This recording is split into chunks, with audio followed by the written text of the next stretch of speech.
Uma boa noite, meus amados irmãos e irmãs. Vamos a um tempo de oração. Senhor, nosso Deus e Pai, bendito é o teu grande nome para sempre. Exaltado é o teu nome, Senhor. Quão digno de glória, de honra és tu. Senhor, nós somos tão agradecidos a ti, Senhor, por nos dar essa oportunidade, por nos ajuntar aqui, Senhor, na tua presença. O Senhor sabe o quanto nós precisamos de ti. O Senhor conhece o mais profundo do nosso ser, as nossas carências e necessidades.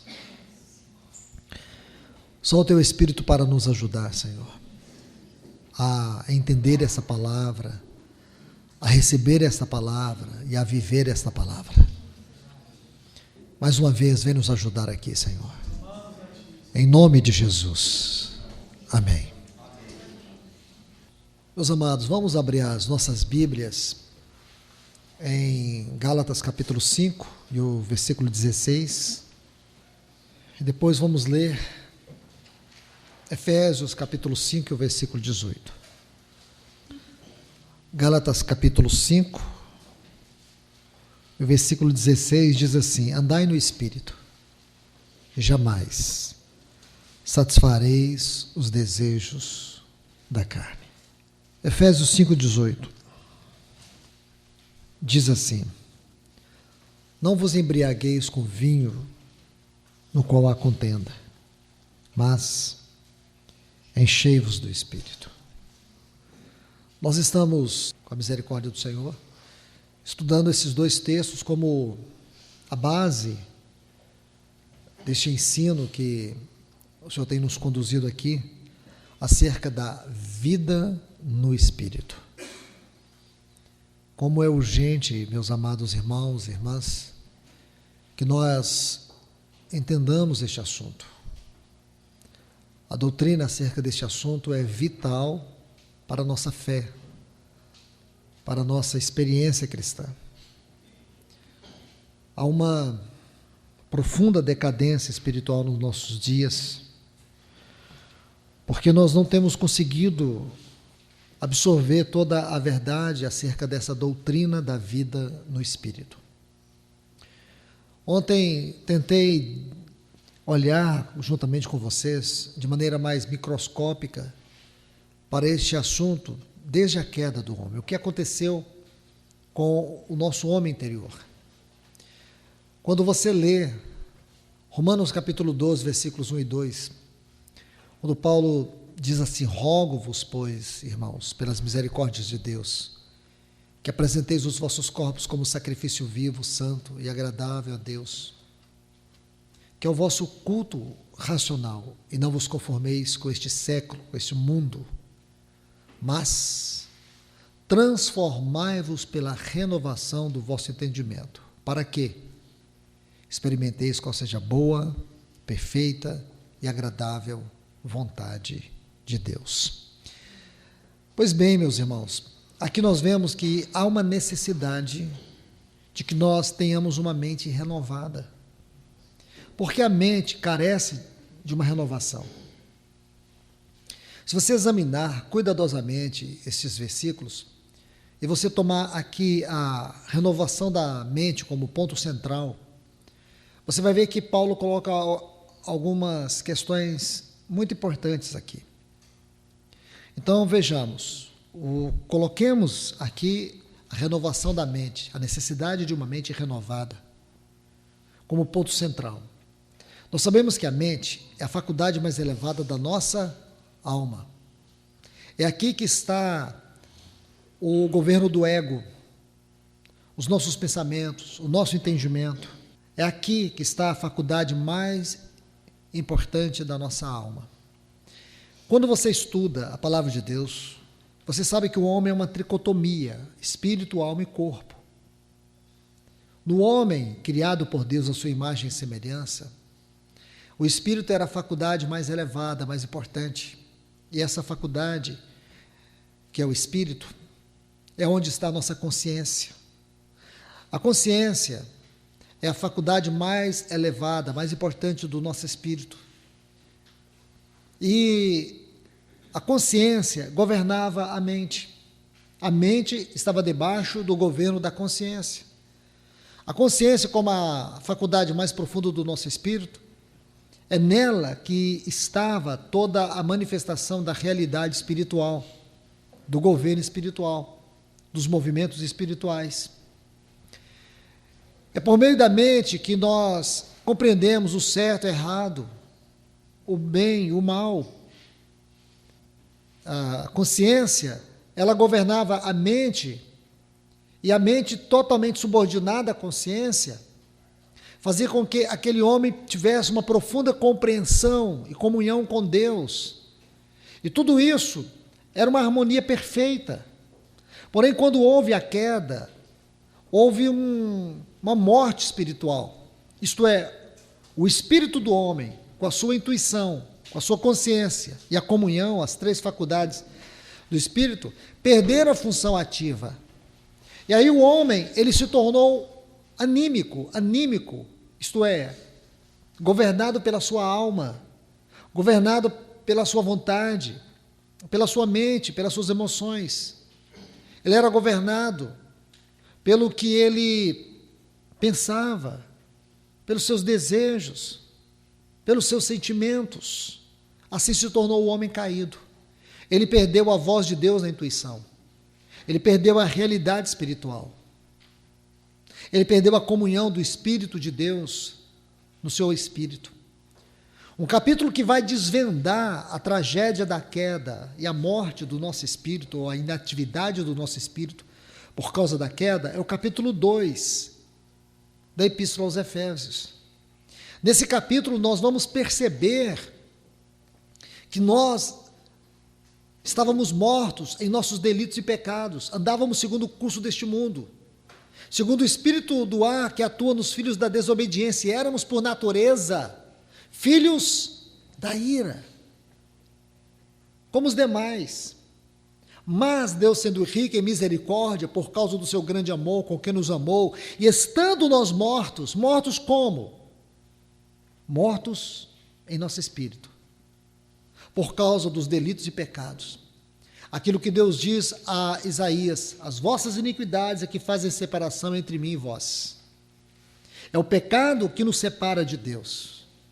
Então nós aí vamos conhecer, por causa do pecado, uma natureza conhecida como natureza adâmica, natureza carnal, uma natureza pervertida, pecaminosa, que agora ela está aí no que sinto, no que penso, no que quero.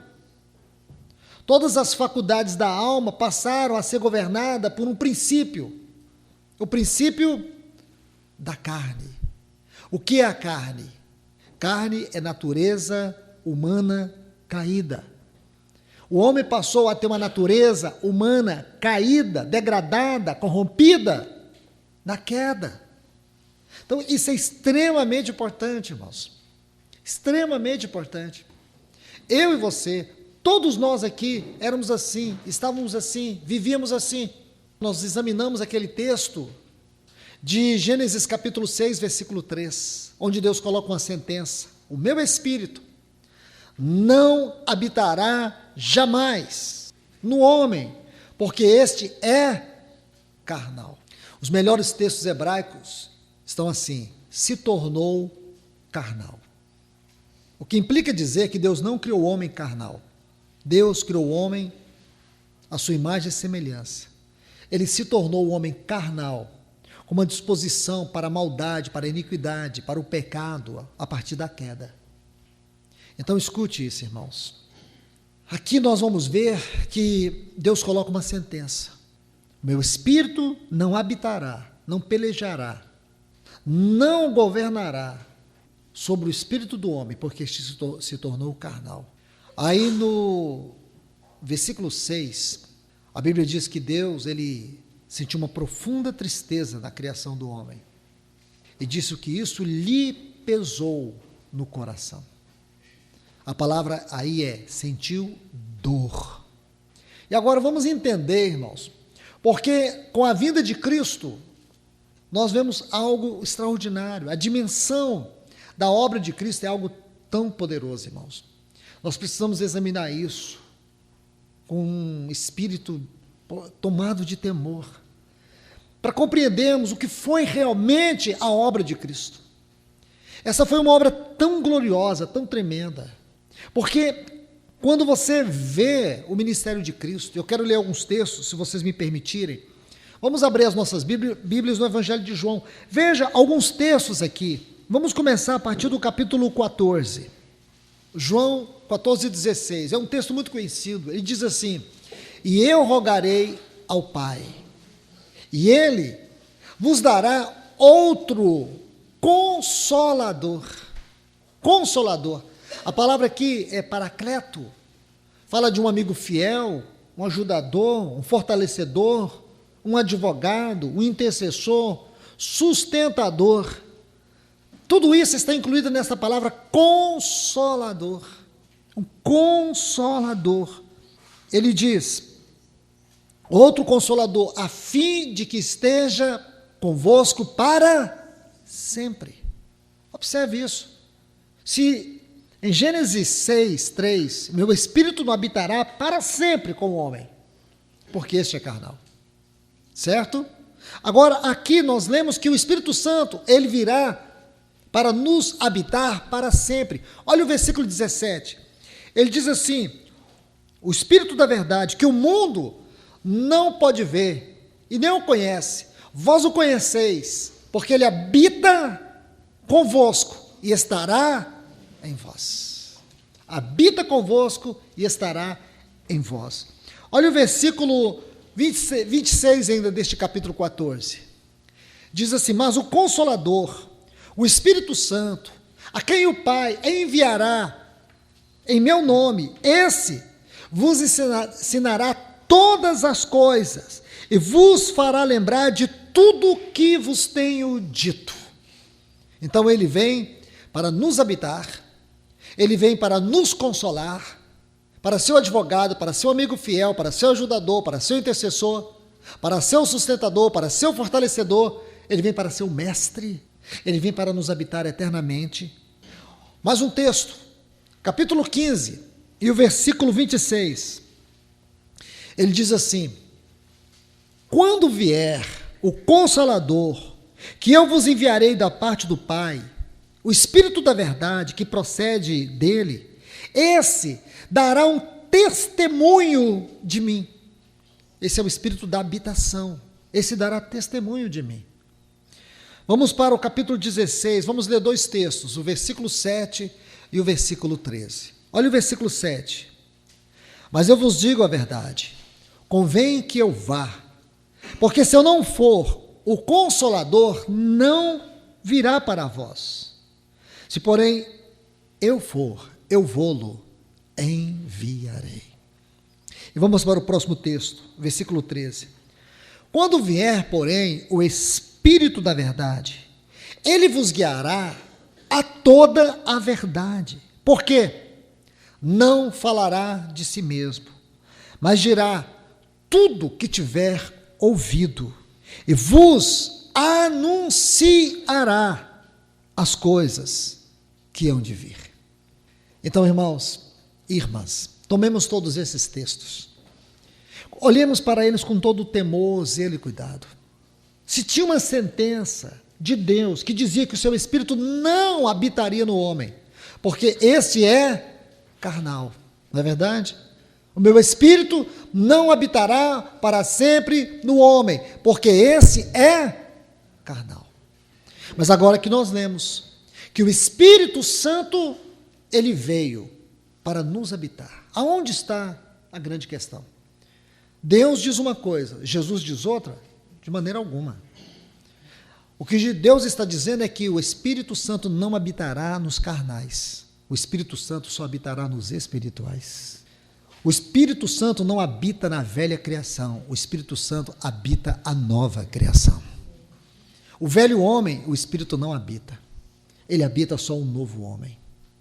Então nós temos aqui dois textos que abrem esse estudo para nós. Andar no Espírito e ser cheio do Espírito.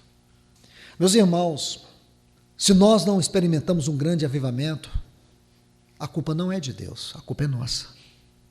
Eu não sei se vocês têm a prática de orar por avivamento, mas geralmente a gente ora, a gente fala, ó Senhor, derrama do teu Espírito, ó Senhor, dá-nos avivamento. Eu não sei se os irmãos aqui em Itaberaba têm o costume, mas muitos irmãos aí, mundo afora, vivem a vida toda orando para Deus fazer alguma coisa.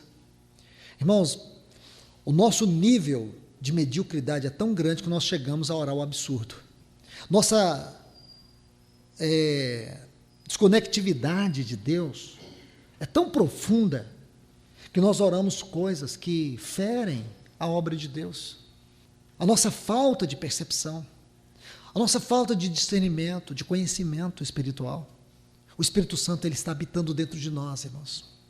Mas sabe por que não existe um rio de águas vivas fluindo de dentro de nós? É por causa dos entulhos que nós temos. São os entulhos que nos impedem de andar no Espírito. Vamos examinar cuidadosamente, aqui eu peço para vocês, por favor, abram suas Bíblias em Gálatas capítulo 5. Vamos examinar com mais cuidado esse texto, dentro de todo o seu contexto, onde ele está inserido aqui. Observe o versículo 16. Digo, porém, andai no Espírito, e jamais satisfareis os desejos da carne. Você vê a extraordinária configuração que existe desse texto com Gênesis 6:3. O meu Espírito não habitará para sempre com o homem, porque este é carnal. Esse texto está dizendo, se andamos no Espírito, nós não satisfaremos os desejos da carne. E por quê? Porque Deus diz lá atrás. Agora, observe, versículo 17.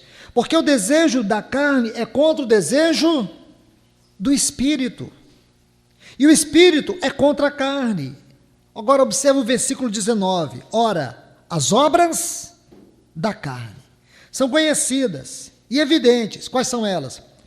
Adultério, fornicação, impureza, lascívia, idolatria, feitiçaria, inimizades, porfias, ciúmes, explosões de ira, discórdia, dissensões, facções, inveja, homicídio, bebedices, orgias e muitas outras coisas mais. Então Paulo está dizendo, aqui estão as obras da carne. O que nós podemos dizer, irmãos? Que se tem algo que impede que nós andemos no Espírito, não é falta de ensino. O que impede que nós andemos no Espírito não é falta de comunhão. O que impede que nós andemos no Espírito não é falta de oração. O que impede nós de andarmos no Espírito é o fato de nós sermos governados pelos desejos da carne. Não há outra desculpa. Você pode revirar a Bíblia de capa a capa, você não vai encontrar nada que diga o contrário disso. O que nos impede mesmo, o que nos impede de andarmos no Espírito é uma vida entulhada de pecados, de carnalidades. Não tem outra desculpa. Não fique tentando pintar um quadro, um cenário mais bonito no seu interior. É uma questão de arrependimento, a responsabilidade é nossa. Irmãos, eu pergunto, Deus não nos deu o seu Espírito ou Deus nos deu o seu Espírito? Eu digo para vocês, eu afirmo com toda a força do meu coração, Deus nos deu o seu Espírito, Ele habita dentro de nós. Não tem nada a ver com a responsabilidade do Espírito, com a responsabilidade de Deus, é com a nossa responsabilidade. Você se lembra, irmãos? Mateus capítulo 25, a parábola das 10 virgens, vamos examinar aqui um pouco. Volte comigo aqui, Mateus capítulo 25, parábola das 10 virgens. Encontraram aí? Então vamos lá. Então o reino do céu será semelhante a 10 virgens, que tomando as suas lâmpadas, está vendo aí? Saíram a receber o noivo. 5 delas eram insensatas e 5 prudentes. As insensatas, tomando suas lâmpadas, não levaram consigo azeite, mas as prudentes levaram azeite em suas vasilhas, juntamente com as suas lâmpadas. Está vendo aí, irmãos? Algo muito sério mesmo, porque em Provérbios vai dizer que o espírito do homem é a lâmpada do Senhor. O espírito do homem é a lâmpada do Senhor. Nosso espírito é a lâmpada. O Espírito Santo é o óleo dessa lâmpada. Se nós, irmãos, não temos o óleo do Espírito, a lâmpada vai se apagar. Porque o Espírito não habita na nossa alma, o Espírito Santo habita no nosso espírito. Ali, numa faculdade do nosso espírito chamada comunhão. E ali o Espírito Santo se move, trazendo a realidade por meio da consciência e falando através da intuição, onde você escuta e discerne a voz de Deus, as ações de Deus. Mas quando você perde a unção do Espírito, quando você perde essa experiência tão extraordinária, o que vai acontecer, irmãos? A lâmpada vai se apagar. E aqui vai dizer justamente isso, que o cristão, ele pode deixar de ser prudente para se tornar um nécio. Vamos buscar mais textos para jogar luz aqui, por favor. Vamos para o texto que nós lemos aqui, que está em Efésios capítulo 5. Veja a conexão desse texto com o texto de Gálatas e com o texto de Mateus capítulo 25, que eu acabei de ler. Por favor, vem comigo aqui, Efésios capítulo 5. Veja a partir do versículo 14, olhe bem, olha a clareza. Diz assim: desperta tu que dormes. Você vai ver que aqui na parábola das 10 virgens, quando o noivo se tardou, o que aconteceu com elas? Elas dormiram. Vê se não tem uma profunda conexão. Então diz: desperta tu que dormes, levanta-te dentre os mortos. Cristo, a palavra aqui é iluminará, porque tem a ver com luz, e a luz tem a ver com o Espírito. Estão vendo, irmãos? Você consegue perceber a extraordinária configuração, a hermenêutica de tudo isso? E Cristo te iluminará. Então nós podemos dizer, irmãos, que o que aconteceu ali com aquelas virgens dessas e prudentes? Então elas receberam o azeite, elas tinham azeite, mas chegou um momento que elas dormiram. Mas aí veio uma voz: desperta tu que dormes, levanta-te dentre os mortos, Cristo te iluminará. O que significa Cristo te iluminará no contexto das 10 virgens? Cristo te iluminará pela unção, pelo azeite, porque o azeite fala da unção, da habitação do Espírito, da obra do Espírito, da presença do Espírito, da vida do Espírito no nosso espírito. Aí, olhe bem, versículo 15: portanto, vede com prudência. 5 virgens eram prudentes e não como nécios. Não precisa ser mais claro, irmãos? Precisamos de mais clareza. Os textos estão tão conectados que eles se autoexplicam. Andai no Espírito, e jamais satisfarei os desejos da carne. Andai como prudente, não como nécios. Aí versículo 16: aproveite bem o tempo, porque os dias são maus. Os dias são maus. Porque o Espírito Santo, irmãos, ele não está interpretando Mateus capítulo 25 dentro do contexto histórico. Ele está interpretando Mateus capítulo 25 em nossos dias. Nós estamos vivendo dias maus. E o Espírito Santo está falando justamente isso. Aí ele prossegue: portanto, não sejais insensatos. Vou traduzir, segundo Mateus 25, não sejam as virgens nécias, mas compreendais bem qual é a vontade do Senhor. Então aqui me permite ler um texto que eu já coloquei para vocês aqui, para que experimenteis qual seja a boa, perfeita e agradável vontade de Deus. Quando é que nós podemos experimentar a boa, perfeita e agradável vontade de Deus? Se nós tivermos uma mente renovada. Como que é possível ter uma mente renovada? Vamos ler o texto de trás para frente. Em primeiro lugar, nós só conseguiremos ter uma mente renovada se nós não estivermos de acordo com a forma, com o modelo, com a medida, com o padrão do mundo. Não vos conformeis. Irmãos, o nosso padrão não é o mundo. O nosso estilo de vida não é o mundo. O mundo não é a nossa forma, a forma onde nós estamos sendo lapidados, trabalhados. Nós estamos sendo trabalhados, nós estamos sendo conformados, não é segundo o padrão do mundo, mas segundo o padrão de Cristo. Filhinhos, por quem de novo sofro dores de parto, até Cristo ser formado em vós. Gálatas 4:19. Estão vendo aí, irmãos? E se você voltar mais um pouco, Paulo vai dizer assim: apresenteis os vossos corpos como sacrifício vivo, santo e agradável a Deus. O que é isso, irmãos? vida devocional. Nossa vida tem que ser um culto a Deus. Se a nossa vida não é um culto a Deus, irmãos, ela vai entrar no padrão desse mundo. Ela vai entrar na forma desse mundo. Nós precisamos, irmãos, não é ter tempos de culto, reuniões de culto. Reuniões de culto deve ser uma consequência da nossa vida ser um culto. Por quê, irmãos? Porque eu posso ter uma vida qualquer, uma vida leviana, uma vida sem compromisso, uma vida carnal. Porém, quando chega a noite, no momento da reunião, aí eu pego a minha Bíblia, eu mudo o meu jeito de falar, eu mudo o meu jeito de andar, eu mudo todo o meu jeito, chego aqui, sento, todo espiritual, eu cultuo a Deus, eu canto, eu choro, eu prego. Mas depois que terminou, eu pego toda essa capa, essa carapuça, essa máscara da espiritualidade, jogo fora. Aí nos meus negócios, no meu trabalho, no meu lar, em tudo, irmãos. Eu sou uma pessoa mundana qualquer, mas aí chega de novo o culto, aí eu pego aquela capa, pego aquela máscara, piedosa, devocional, chego aqui, eu levanto as mãos, eu choro na presença de Deus, eu falo que Deus é santo, eu falo que Deus é glorioso, mas aí depois, no outro dia, eu tiro a capa, eu estou no trânsito, eu xingo, eu brigo, eu esperneio, eu sou um mundano, eu sou um pervertido, eu vejo coisas absurdas na televisão, na internet, e aí, mas aí chegou o culto, irmãos, novamente estou eu aqui de novo, homem santo, glorioso, maravilhoso, vou reinar com Cristo. Irmãos, pelo amor de Deus, eu falo para você, irmãos, acho que até Satanás põe a mão no queixo e fica pensando, nossa, nem precisa de mim. Que ele faz tudo sozinho, ele vai para o inferno sozinho, não precisa nem que eu dê uma força. Irmãos, nós não somos assim, irmãos. Nós somos filhos da luz, nós não somos filhos das trevas. Olha o que diz aqui, se você voltar um pouquinho mais.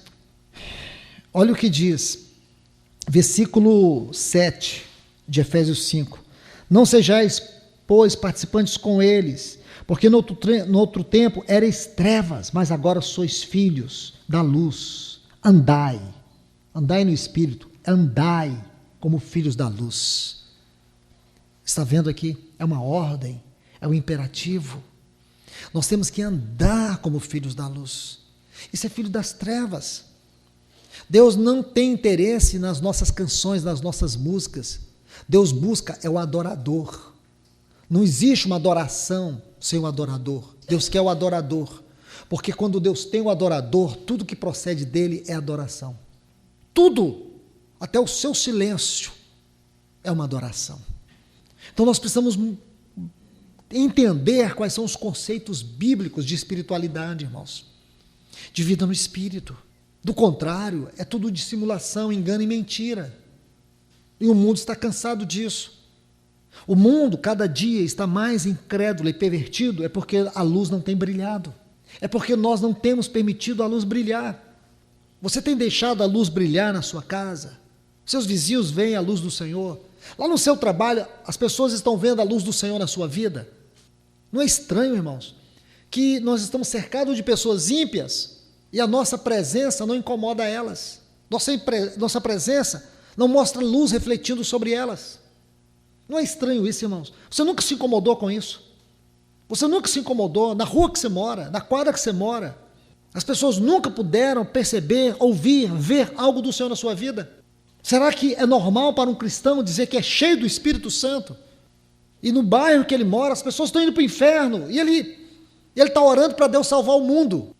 Ele nunca orou para Deus salvar o vizinho dele. E a resposta para Deus salvar o vizinho dele é você, o seu vizinho é você. A resposta de Deus para salvar a sua rua é você. Você é o instrumento de Deus, você é o instrumento, é a proposta de Deus. Não está na hora, irmãos, de nós sermos bíblicos em toda a nossa vida. Porque nós estamos falando de um assunto sério, andar no Espírito. E nós podemos ouvir tudo isso, irmãos, e tudo isso pode não ser nada para nós. Daqui 2 dias esse assunto está morto. E nós voltamos à nossa rotina. E seguimos a nossa vida e nada muda. Há quanto tempo, irmãos, nós estamos falando de avivamento, de andar no Espírito, de ser cheio do Espírito, e nada acontece. O que está errado? É porque Deus realmente não está no nosso meio? É porque a palavra de Deus não é vida? É porque o pregador, ele não tem vida com Deus, não tem unção, não tem graça? O que está acontecendo, irmãos? Nós precisamos urgentemente ir aos pés do Senhor. Urgentemente. Parece que a gente está fazendo Deus de um objeto de brincadeira. Vida de oração, chama os irmãos para orar. Aí vem 5, 10, 20. Tem algum trem errado, irmãos? Tem que estar errado. Porque quando você olha para a Bíblia, eu não estou dando conta mais de ler o livro de Atos. Tem alguma coisa que está errado, irmãos. Eu tenho certeza que não é nos céus. Não é dos céus para cá.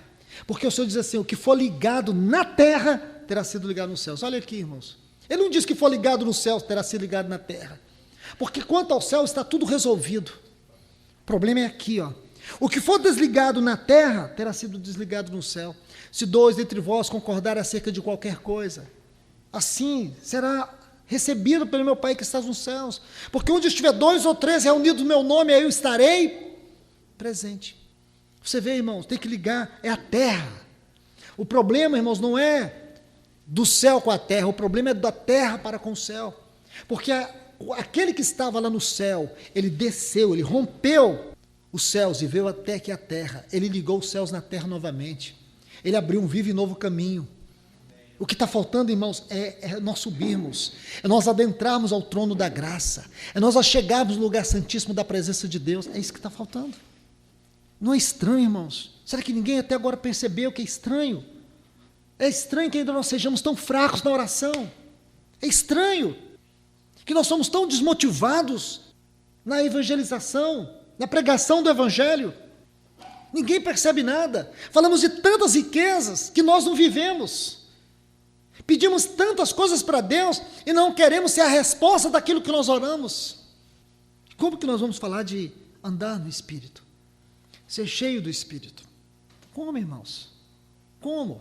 Como eu disse para os irmãos aonde me reúno. Vocês lembram uma das últimas mensagens das conferências? Avivamento. O que aconteceu de lá para cá sobre avivamento? Nada. E ninguém ficou envergonhado, ninguém fica assim, frustrado, desanimado, nada. Já tem um programa, nossa agenda de 2019 está terminando e nós já estamos programando a de 2020. Porque nós, irmãos, podemos estar sendo distraídos pelo entretenimento, pelo ativismo, e vamos chegar como Jeremias, passou a cega, entrou o verão e nós não fomos salvos, não aconteceu nada. Os irmãos estão morrendo espiritualmente, os lares estão sendo cada dia mais diluídos, nossos filhos destruídos, matarão os teus filhos, derrubarão os teus muros, porque não conheceste o tempo da minha visitação. Olha aí, irmãos, que você vê só miséria acontecendo nos lares, nas famílias. E por quê, irmãos? Porque Deus não ouve a nossa oração. É o contrário, é nós que não ouvimos a sua palavra. Entende? É porque o Espírito Santo está sendo entristecido. Por que o Espírito Santo é entristecido, irmãos? Porque nós temos um coração entulhado de carnalidade, de pecados. A primeira atitude nossa, talvez, seria sempre, todos os dias, lembrar dos nossos pecados e dizer: Senhor, me perdoa deles, me perdoa das mentiras, me perdoa porque eu sou um péssimo esposo, eu sou uma péssima esposa, eu te ofendo, eu te entristeço, não chore, não lamente sobre mim, Espírito Santo, me perdoa, Deus, lava-me com teu sangue, para que minha vida seja um culto para ti hoje. Entende, irmãos? Então não adianta nós falarmos sobre andar no Espírito, ser cheio do Espírito, irmãos, se nós somos um recipiente tão entulhado de carnalidade, de pecados, de coisas ruins, coisas que só entristecem o Senhor, magoam o Senhor. Quando você olha o livro de Atos, você fala: meu Deus, nos faz entender, Senhor. Naquele livro, naquela igreja, naqueles 30 anos, irmãos, anjos desciam do céu. Olhe para o capítulo 12.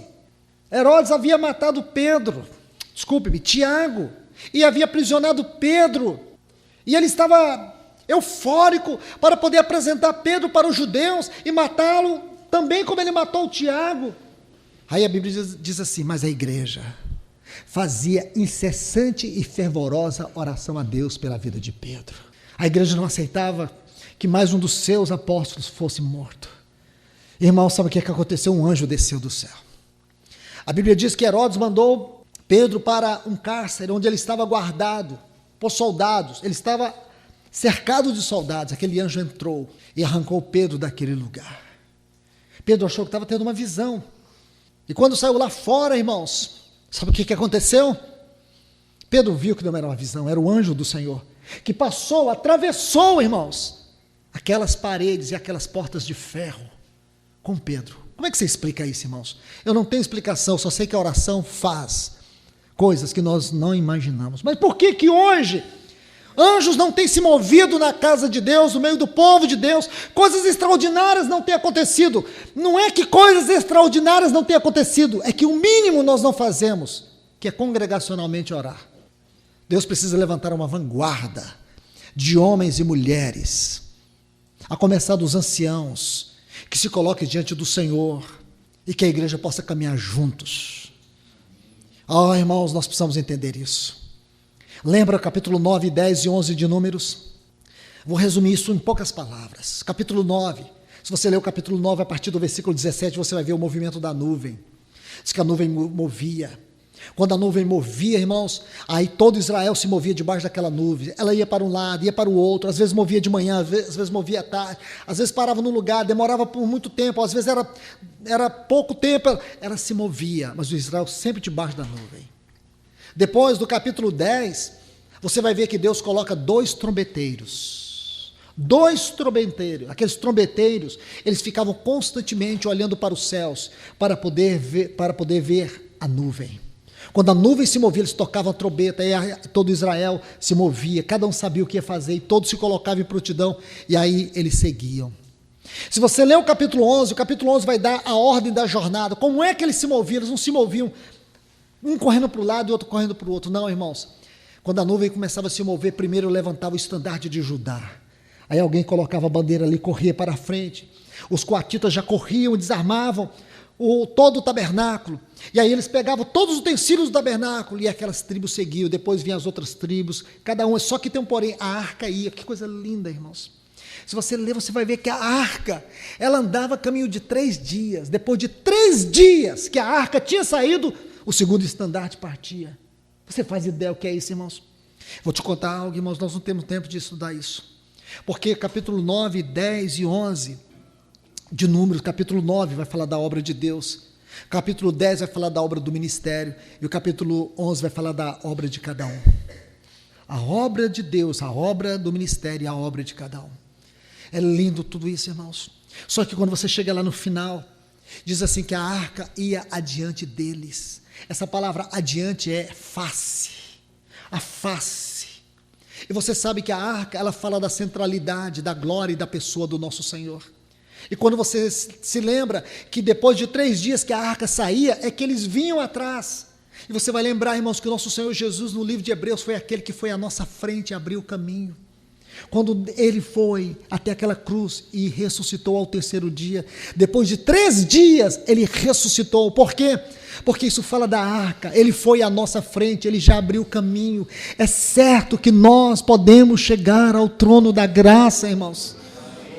Então você vê, tudo isso é o que Deus nos ensina, é o que tem para nós. E o que a gente está fazendo, irmãos? Nós estamos contentes com migalhas, com o cristianismo superficial, com a espiritualidade periférica. Nós não fomos chamados para viver isso, irmãos.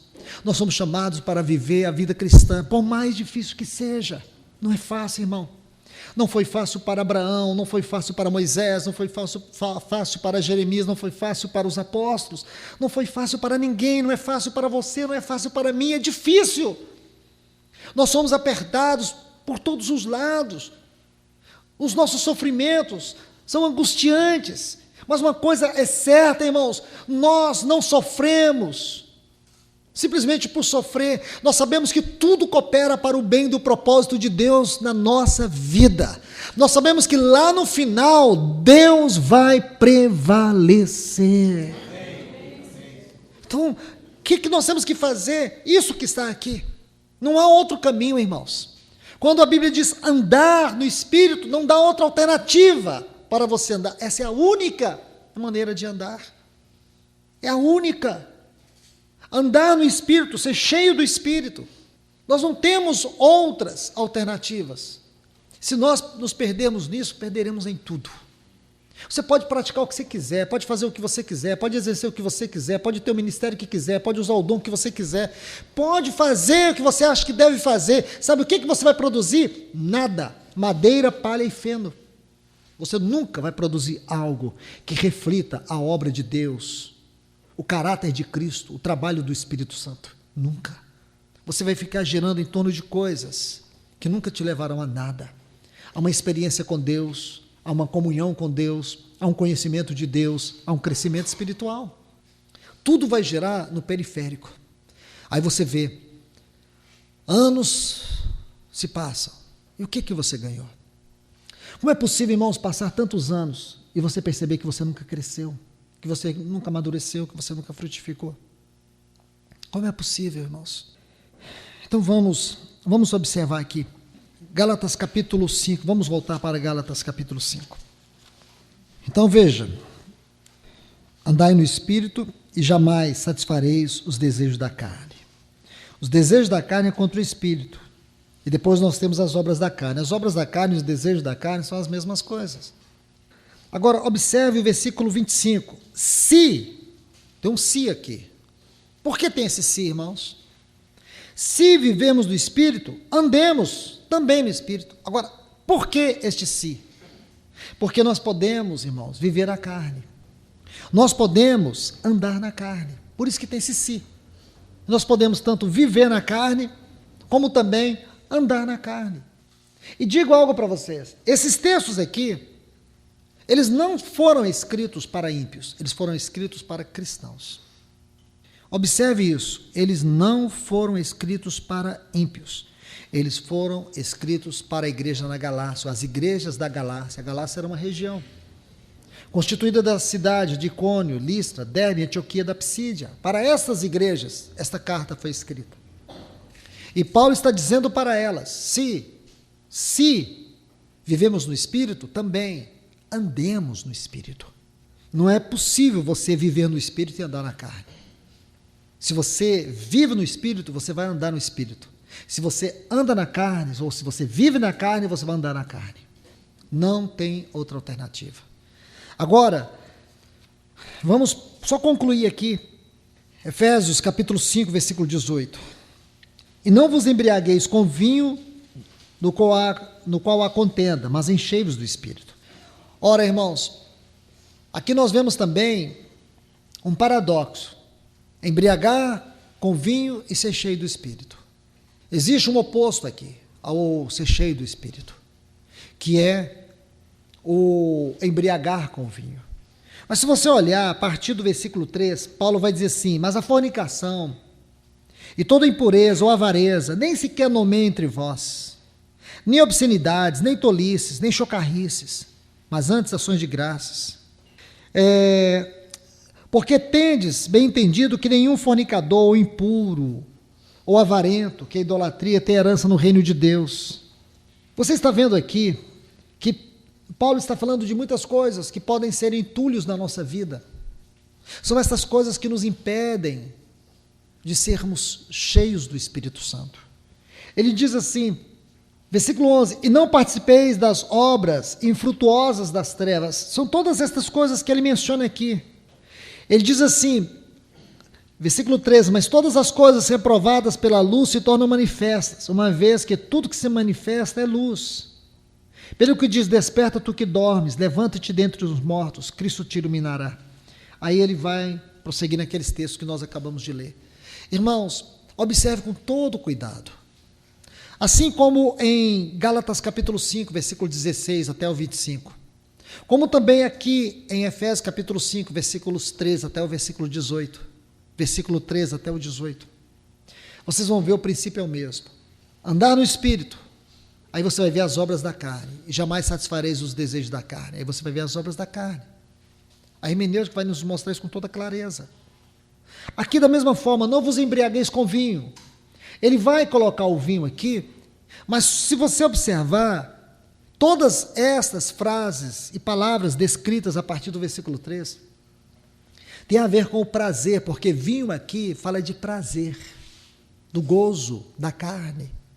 O gozo produzido por esses pecados aqui, da impureza, da fornicação e assim sucessivamente. É isso que ele está dizendo, irmãos. Você não pode interpretar o texto fora do seu contexto, porque aí vira pretexto. Se você fizer o exame da Bíblia, microscópica, é exatamente isso que você vai chegar à conclusão.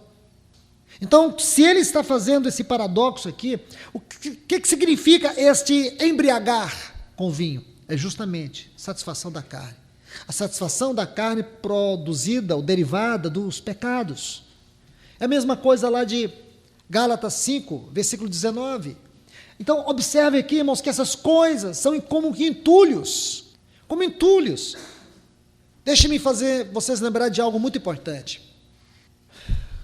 Em João capítulo 7, versículo 37 até o 39, você vai ver algo. Jesus diz assim: quem crê em mim, como diz as Escrituras, do seu interior fluirão rios de águas vivas. Aí João vai dizer assim, dizia ele, acerca do Espírito Santo, porque até aquele momento o Espírito não havia sido derramado. Irmãos, eu pergunto para vocês, um cristão que nasceu de novo, ele é habitado pelo Espírito Santo, ele tem necessidade de pedir para Deus enchê-lo? É outro engano que nós temos, irmãos. É outro engano, e Satanás, ele trabalha de uma maneira sutil para nos manter nesse engano, nessa falsa piedade, nessa falsa necessidade. Nós não temos necessidade de sermos cheios do Espírito. Nós temos a necessidade de limpar o nosso interior de tudo aquilo que impede o Espírito fluir. A nossa necessidade não é de enchimento do Espírito, é do fluir do Espírito. Porque o Espírito te habita. O Espírito me habita, ele nos habitou. Ele veio fazer morada permanente em nós. Mas por que eu não estou cheio do Espírito? Sabe por quê? Porque você está entulhado dessas carnalidades descritas aqui. É porque o rio não flui. Sabe por que o rio não está fluindo? É porque existe muito entulho sobre ele. Do seu interior fluirão rios de águas vivas. Esta é a grande verdade, irmãos. Aí é muito fácil você se vitimizar espiritualmente. Irmãos, eu quero isso, que Deus me encha. Como nós necessitamos de ser cheios do Espírito. Como nós necessitamos de um enchimento do Espírito. Ora, irmãos, onde você vai encontrar isso na Bíblia? Aonde você vai encontrar isso na Bíblia? Estude, examine os textos que mostre este assunto, que mostre este ensinamento, e se tem alguma ordem, algum imperativo para nós buscarmos o enchimento do Espírito. O Espírito já foi dado, assim como Cristo já executou, já pagou o preço da nossa redenção, o Espírito já foi derramado para a igreja, para dentro de nós. A questão, irmãos, são os entulhos, é aquilo que está na sua mente, é aquilo que governa os seus pensamentos.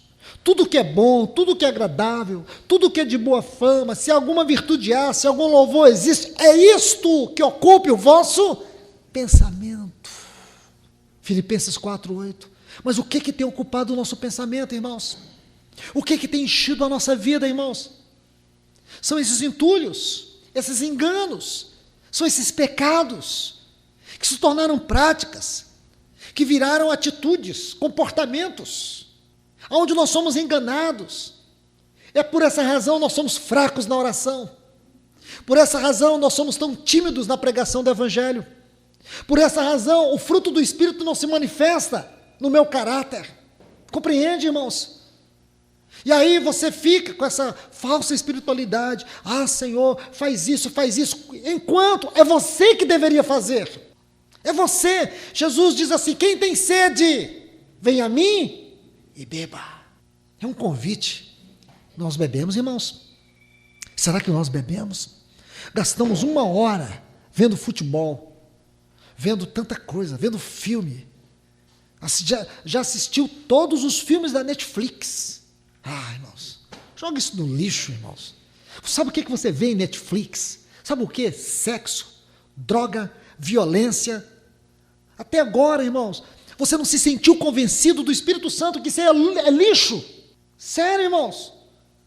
É muito comum hoje os irmãos discutirem filmes no Netflix. Irmão, não sei, eu não sei que eu tenha desviado, irmãos. A não ser que realmente o caminho, esse é o caminho errado. Esse é o caminho errado. O caminho certo é esse mesmo. O caminho certo é vida cristã sem oração. O caminho certo, sabe o que é, irmãos? Não ter um senso de amor e devoção pela palavra de Deus. Esse não é o caminho certo. Sabe o que é o caminho certo? Você só usar a sua Bíblia o dia que você vai na reunião, e você pega ela e vai para a reunião. Esse é o caminho certo. Sabe o que é o caminho certo, irmão? É a gente gastar horas e mais horas, semanais e mensais, vendo filme, assistindo um programa, gastando tanto tempo com coisas fúteis, que lá no tribunal de Cristo, nem serão usadas. O Senhor nem vai trazer isso à tona, Ele vai trazer o seguinte: o que você tem feito em termos de serviço, dos talentos que eu dei para você? Eu te confiei um talento, eu te confiei 2 talentos, eu te confiei 5 talentos, e o que você fez? O que você fez? O Senhor não vai perguntar quanto tempo você passou em frente ao Netflix, não. Você pode ficar tranquilo que você não vai trazer à tona. Ele vai requerer de você aquilo que Ele colocou, depositou em você. E nessa hora, irmãos, vai vir à tona, sabe o que eu penso? Esse tempo perdido. Ensina-nos a contar os nossos dias para que alcancemos um coração sábio. Nós gastamos o nosso tempo com as coisas frívolas, fúteis, vazias desse mundo, irmãos. Aí você vai ver que você perdeu todo o seu tempo envolvido com aquilo que o Senhor não estava envolvido. Irmãos, é sério isso. Talvez eu esteja na direção errada. E se eu tiver, irmãos, pelo amor de Deus, não deixe eu perder o reino, me ajude. Mas eu digo para vocês, por esse caminho não vale a pena dar. Não vale. É esse caminho que nos leva a sermos nécios, a deixarmos a lâmpada do Senhor se apagar, a não nos importarmos com a unção do Espírito. A gente acha que os anos de vida vai passando, a gente vai ficando mais crente. Irmãos, crente, muito crente, é Satanás. Ele é crente que estremece. Sabe que nós temos que nos tornar cristãos, transformados à imagem de Cristo. Sabe por que nós precisamos nos tornar, irmãos? É como trigo maduro, que soltado o solo e curvar, vida quebrantada, vida rendida, vida devocional, vida consagrada. É isso que nós precisamos alimentar, irmãos. Sede, fome por santidade.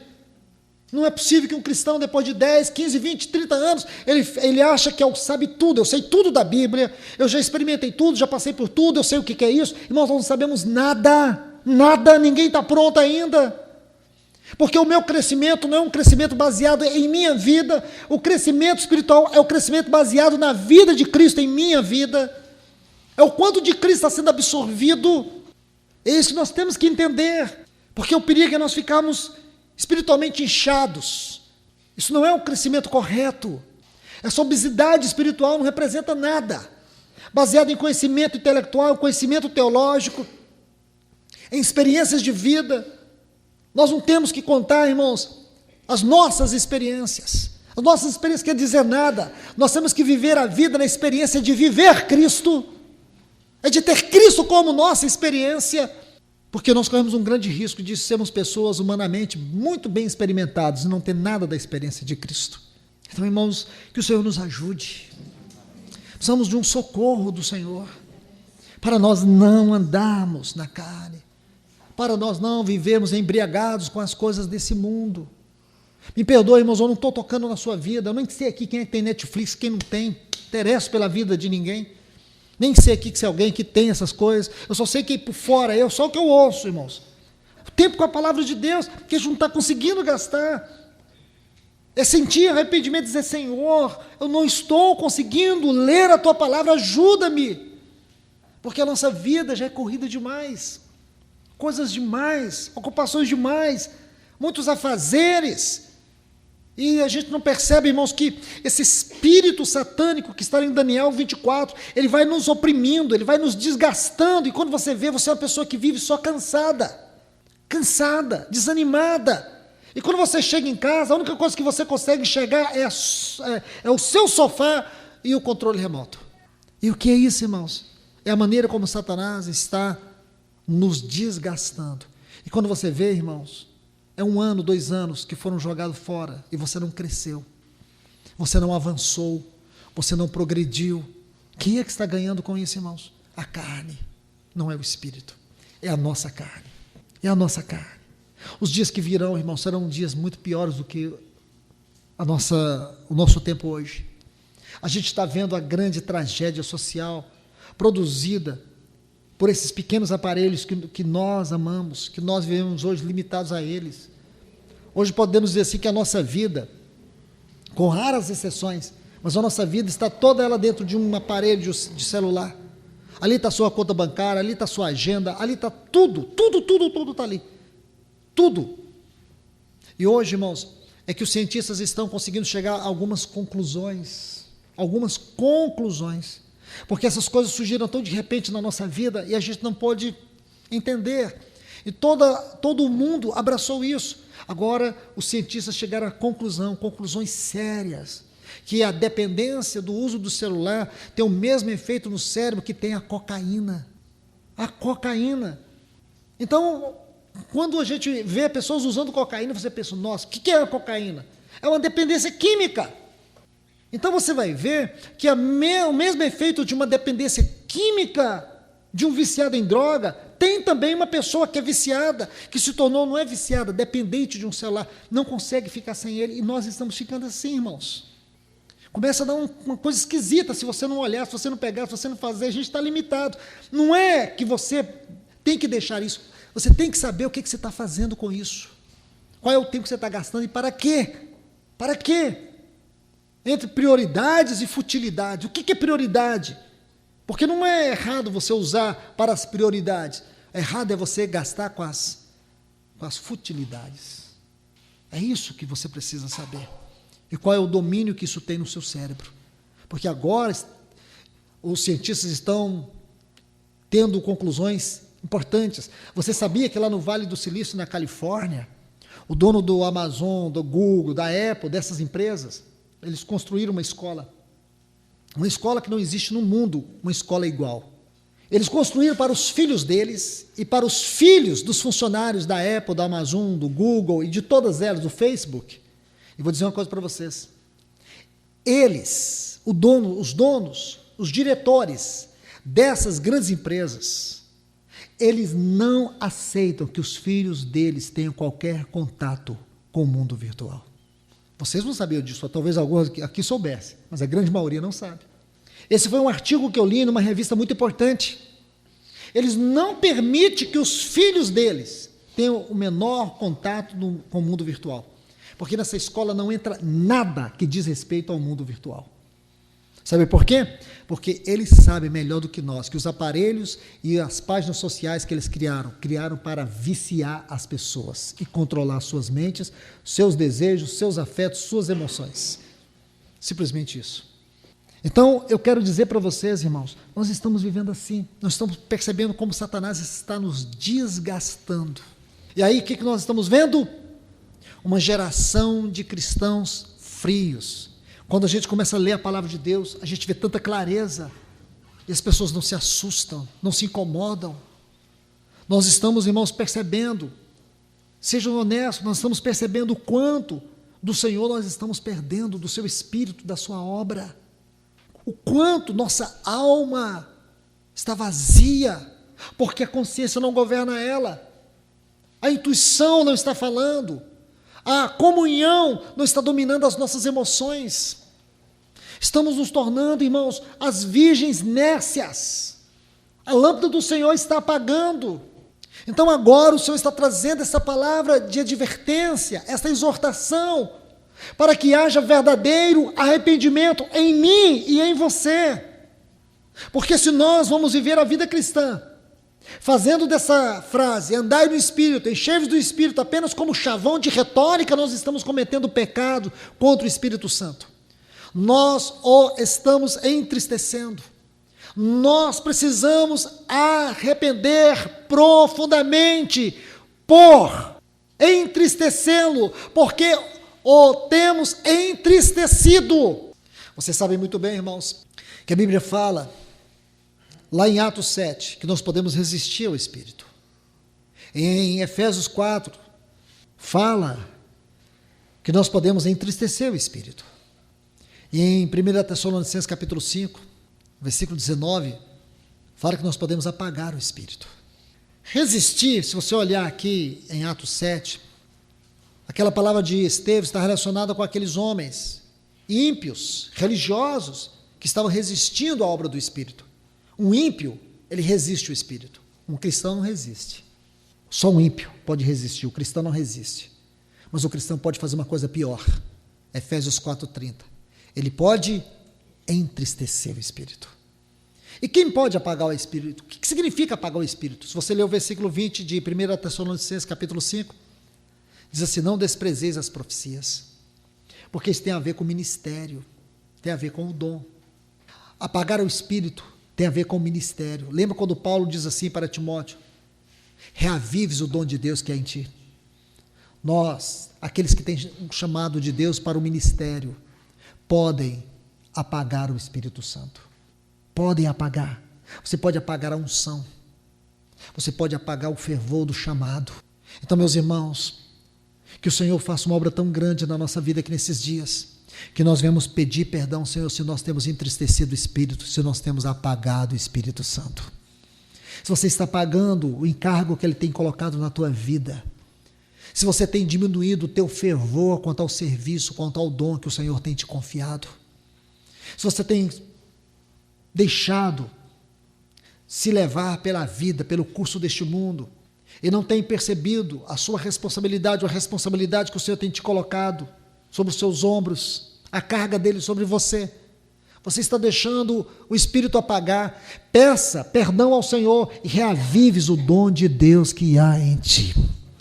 Meus irmãos, que o Senhor nos ajude, que o Senhor faça uma grande obra em cada um de nós, porque o tempo está passando, irmãos, e há um clamor de Deus, há uma urgência de Deus, para que nós retornemos a uma vida espiritual madura, para que a igreja se volte para o Senhor. Do contrário, irmãos, nós estamos simplesmente entristecendo o Espírito, apagando o Espírito. Esse não é o modelo de igreja, irmãos. Nós precisamos urgentemente nos voltar para o Senhor. Que o Senhor nos ajude. Pai, em nome de Jesus nós oramos, Senhor. Oh, meu Deus, tem misericórdia de nós. Ajuda a tua igreja aqui, Senhor. Cada um dos teus filhos que aqui estão, tem misericórdia. Vem e nos visita com a tua palavra, Senhor. Passa em revista pelo teu povo aqui nesta noite, Senhor.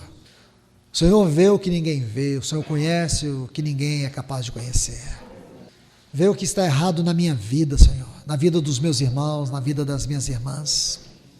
Onde é que temos falhado, Senhor? Onde é que nós temos entristecido o teu Espírito, Senhor? Dá-nos um coração de arrependimento nesta noite, Senhor. Senhor, aqueles que têm recebido o ministério, o encargo do Senhor, se têm apagado o dom do Senhor, leve-os agora em nome do teu Filho Jesus, a reconsiderar o chamado do Senhor na vida deles. Reacenda o fogo do teu Espírito, o dom do teu Espírito na vida deles, em nome de Jesus, Senhor. Nós queremos, Senhor, ser uma igreja adequada. Ó Senhor, nos livra de todas as artimanhas, de todas as sutilezas, de todas as armadilhas de Satanás. Que nós possamos ser uma igreja onde o teu Espírito Santo possa fluir como um rio. Flua da minha vida, flua da vida dos meus irmãos, da vida das minhas irmãs, como um rio. Nós necessitamos do fluir do teu Espírito, porque ele já veio nos habitar. Ele já nos encheu da presença dele. Esse doce Paracleto, ele está aqui nos habitando para sempre. E nós não queremos ser como aquelas virgens nécias. Senhor, todos os entulhos sobre a nossa vida, que tem impedido o fluir do teu Espírito, vem agora, Senhor, com a tua palavra, como a água purificadora. Lava-nos de todos os entulhos do pecado, da carnalidade. Lava-nos, Senhor, para que o teu Espírito possa fluir como um rio da nossa vida. Rios de águas vivas possam fluir da nossa vida, Senhor. Nós te pedimos em nome de Jesus, Pai. Em nome de Jesus, meu Deus.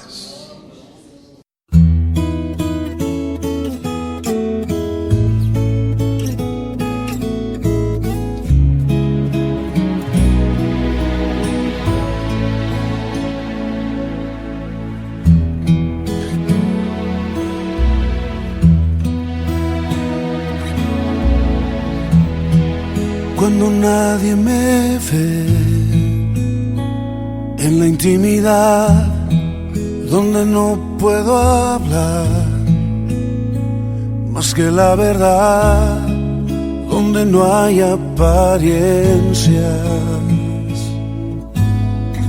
donde al descubierto queda mi corazón allí soy sincero, allí mi apariencia de piedad se va, allí es tu gracia lo que cuenta, tu perdón lo que sustenta para estar de pie. Y no podría dar a la cara si no fuera porque soy revestido de la gracia y la justicia del Señor. Si me vieran tal cual soy, se enterarían que es Jesús. Lo que han visto reflejado en mí tan solo fue su luz. Y es por tu gracia y tu perdón que podemos ser llamados instrumentos de tu amor. Y es por tu gracia y tu perdón. Mi justicia queda lejos de tu perfección y no podría dar la cara si no fuera porque soy revestido de la gracia y la justicia del Señor. Si me vieran tal cual soy, se enterarían que es Jesús. Lo que han visto reflejado en mí tan solo fue su luz. Y es por tu gracia y tu perdón que podemos ser llamados instrumentos de tu amor. Y es por tu gracia y tu perdón. Mi justicia queda lejos de tu perfección.